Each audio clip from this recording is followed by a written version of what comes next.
সার্বভৌমত্ব ও অখণ্ডতা রক্ষা করিব। পশ্চিমবঙ্গ রাজ্যের মুখ্যমন্ত্রী রূপে আমার কর্তব্য সমূহ নিষ্ঠাপূর্বক এবং বিবেকসম্মতভাবে নির্বাহ করিব এবং ভয় বা পক্ষপাত, প্রীতি বা বিদ্বেষ রহিত হইয়া সকল শ্রেণীর জনগণের প্রতি সংবিধান ও বিধি অনুসারে ন্যায় আচরণ করিব।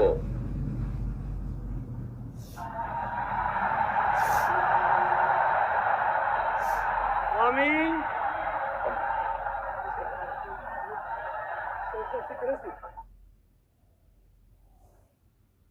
বাকি আছে আমি শুভেন্দু অধিকারী ঈশ্বরের নামে শপথ করিতেছি যে পশ্চিমবঙ্গ রাজ্যের মুখ্যমন্ত্রী রূপে যে কোনো বিষয় যাহা আমার বিবেচনার জন্য আনিত হইবে বা আমি জ্ঞাত হইব, তাহা মুখ্যমন্ত্রী রূপে আমার কর্তব্য সমূহের যথাযথ নির্বাহের জন্য যেরূপ আবশ্যক হইতে পারে তদ্গতিকে আমি প্রত্যক্ষ বা পরোক্ষভাবে কোনো ব্যক্তি বা ব্যক্তিগণের নিকট জ্ঞাপন করিব না বা প্রকাশ করিব না।